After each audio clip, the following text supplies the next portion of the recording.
안녕하세요. 구독자 여러분의 건강 동반자, 함께 소중한 우리 함소우의 이정민입니다. 오늘은 가톨릭대학교 여의도 성모병원과 함께하는 날인데요. 여의도 성모병원 소화기내과 이한희 교수님 모셨습니다. 교수님 안녕하세요. 네, 안녕하세요. 오늘 교수님께 또 궁금한 이야기 많이 여쭤보고 드릴 텐데요. 먼저 과민성 대장증후군, 이 이야기는 사실 평소에 많이 들어봤습니다. 네. 그런데 염증성 장질환은 좀 생소하거든요. 이름에서도 알 수 있듯이 장에 이제 염증이 만성적이고 반복적으로 이제 생기는 질환입니다.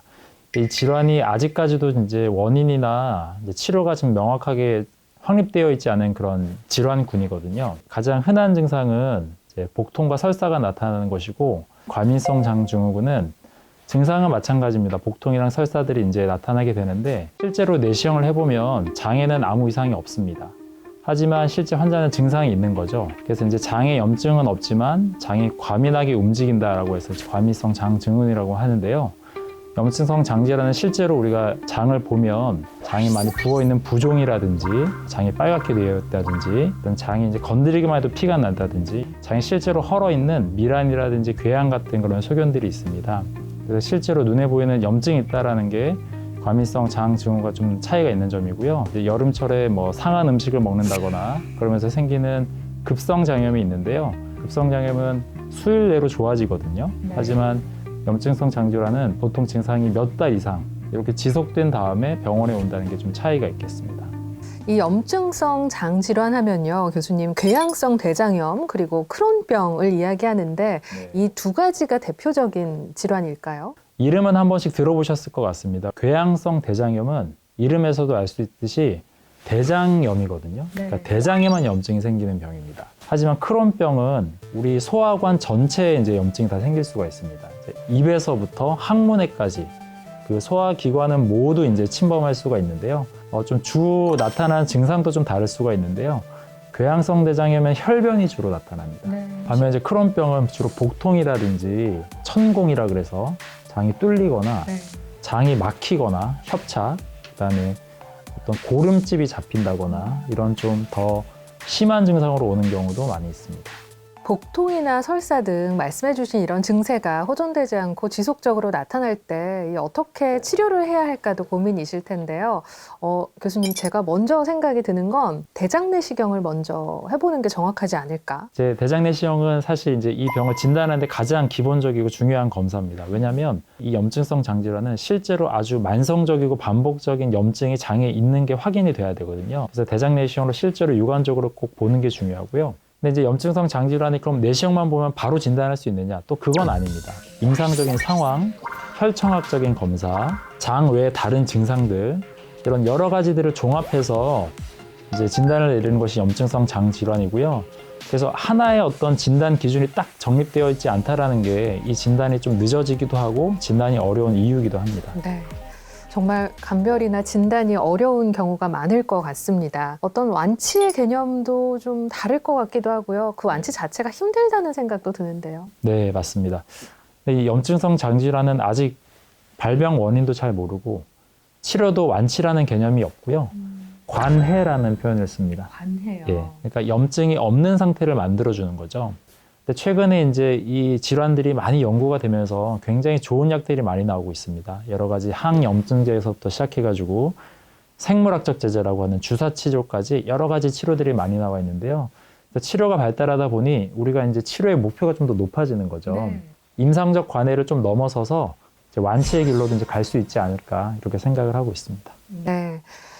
그런데 이렇게 계속 염증이 좋아졌다 나빠졌다를 반복하다 보면 환자들이 또 생각이 멈출 수밖에 없는 게 내가 대장암의 위험성도 높겠다 하는 생각을 할 것 같습니다. 네. 그래서 이제 대장암을 예방하기 위해서는 이제 염증을 잘 조절하는 것이 가장 중요합니다. 결국은 대장암이 생기는 원인이 그 염증이 반복되고 그 자리에 대장암이 생기는 것이거든요.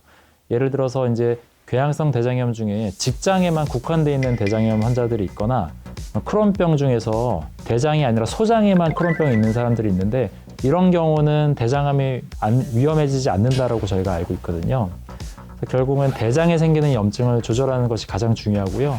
그러려면은 이제 의사와 잘 만나면서 본인의 이제 염증 상태를 잘 치료하는 것이 대장암을 예방하는 가장 중요한 방법이 되겠습니다. 네. 그리고 특별한 연령층에서도 좀 증상이 보인다고 들었는데요. 제일 흔한 발병 연령대는 10대 후반에서 30대 초반 정도고요. 보통 이제 몇 달 동안 이렇게 설사를 한다거나 배가 아프다거나 또 체중이 많이 빠져서 오는 경우도 있고요.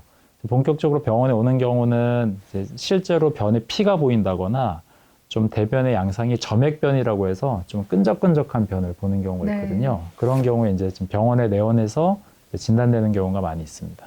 또 한국의 경우 이런 병들이 얼마나 보고가 되고 있고 사실 서구에서 더 많이 보고가 된다고 들었습니다. 네, 맞습니다. 이제 많은 이제 아시아 국가들이 서구화되면서 식습관도 그렇고 산업화도 되면서 1990년도부터 굉장히 많이 증가하고 있고요. 한국이 가장 빨리 증가하는 나라 중에 하나거든요. 이제 성비를 보게 되면은 남자가 더 많이 생긴다고 돼 있고요. 특히 크론병 같은 경우는 남자가 발병하는 비율 한 2배 정도 더 많고요.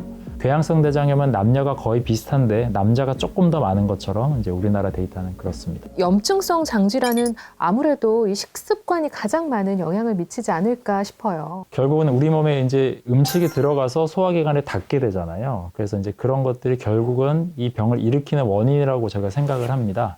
너무 고지방식을 먹거나 동물성 단백질만 주로 먹거나 너무 당이 높은 음식을 먹거나 이런 것들이 이제 좀 발병 위험 인자로 알려져 있고요. 반대로 좀 예방할 수 있는 그런 식습관은 섬유질을 풍부한 식사를 많이 한다거나 과일, 올리브 오일, 등푸른 생선 이런 것들이 주로 포함된 식단을 이제 지중해식 식단이라고 하는데요. 실제로 유럽 사람들 중에서 지중해식 식단을 많이 먹는 사람과 그렇지 않은 사람의 어떤 염증성 장질환의 발병 차이를 봤더니 주로 즐겨 먹는 사람들이 훨씬 더 낮게 나타난다 이런 보고들이 있거든요. 그런 섬유질을 많이 포함한 식사가 도움이 된다라고 하는 좀 구체적인 그런 자료라고 할 수 있겠습니다. 왠지 환경적인 요인도 중요할 것 같은데 귀담아 들어야 할 생활 습관들이 있을까요? 염증성 장질환이 잘 생기는 여러 가지 역학 연구들을 또 살펴보면요. 재미있는 것이 이제 위생가설이라고 하는 것이 있습니다. 다양한 세균이나 바이러스에 많이 노출될수록 면역 질환은 덜 생긴다라고 하는 것이죠.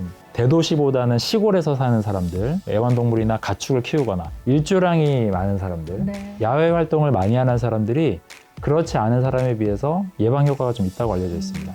우리가 바쁘게 살다 보니 자칫 소홀하기 쉬운 장 질환인데요. 끝으로 또 조언해 주실 점이 있을까요? 진단을 빨리 하고 조기 하는 것이 가장 중요합니다. 그래서 본인이 좀 만성적인 어떤 장 증상, 복통, 설사, 조금 더 특이적인 증상은 끈적끈적한 변을 보는 점액변, 또 혈변 이런 것들이 있으면 지체 없이 병원에 오셔서 소화기내과 진료를 받으시는 게 좋을 것 같습니다. 네, 오늘 염증성 장질환에 대해서 이야기해 주셨습니다. 교수님 오늘 좋은 말씀 감사합니다. 네, 감사합니다.